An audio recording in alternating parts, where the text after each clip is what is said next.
আরব আমিরাতের পর পাকিস্তান সিরিজেও বাংলাদেশের ভরাডুবি। সালমানের দলের কাছে হোয়াইট ওয়াশ লিটনরা।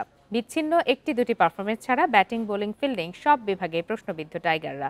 হতাশ না হয়ে হেড কোচ ফিল সিমন্স শিষ্যদের উন্নতির তাগিদ দিয়েছেন। ক্রিকেটের নবাগত দেশটিও সময়ের সাথে মানিয়ে টি-20তে ক্রমশ উন্নতি করে, কিন্তু দীর্ঘ পথ পাড়ি দেয়া বাংলাদেশের অবনমনই হতে থাকে। লক্ষ্য ছিল আরব আমিরাতের সাথে নিজেদের ঝালিয়ে পাকিস্তানের বিপক্ষে ভালো করা, কিন্তু কল্পনাকে হার মানিয়ে আমিরাতের কাছে বাংলাদেশ সিরিজ হারল, আর পাকিস্তানের কাছে হোয়াইট ওয়াশ। টি-20তে 200 রান যখন পার স্কোর, বাংলাদেশ তখন এই স্কোর লাইন ছোঁয় কালে ভদ্রে। লাহোরের ব্যাটিং উইকেটে তানজিদ ও ইমনের কল্যাণে 110 রানের ওপেনিং জুটি।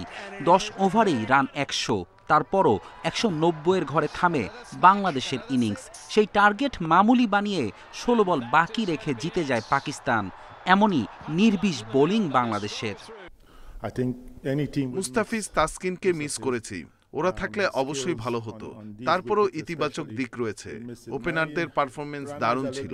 পেসাররা ভালো ব্যাটিং উইকেটে বল করা শিখেছে। সিরিজ জুড়ে হৃদয় শামীমরা ব্যাটিংয়ে ব্যর্থ।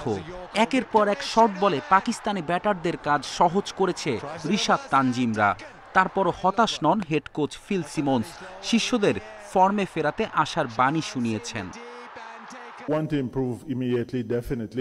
হৃদয় শামীমকে নিয়ে হতাশ নই। খারাপ সিরিজ যেতেই পারে। ওদের স্কিল নিয়ে আরো কাজ করতে হবে। রিশাদেরও সিরিজটা ভালো যায়নি। তরুণ স্পিনার, এমনটা হতেই পারে। উন্নতির চেষ্টা চালিয়ে যেতে হবে। সিরিজে পাকিস্তানি ক্রিকেটারদের জয় জয়কার। সর্বোচ্চ রান কিংবা উইকেট শিকারী কোনোখানেই বাংলাদেশের স্থান নেই। টি-20 বিশ্বকাপ প্রস্তুতির অংশ ছিল আরব আমিরাত ও পাকিস্তান সিরিজ। ব্যর্থতার 16 কলা পূর্ণ হয়েছে এই দুই সিরিজে।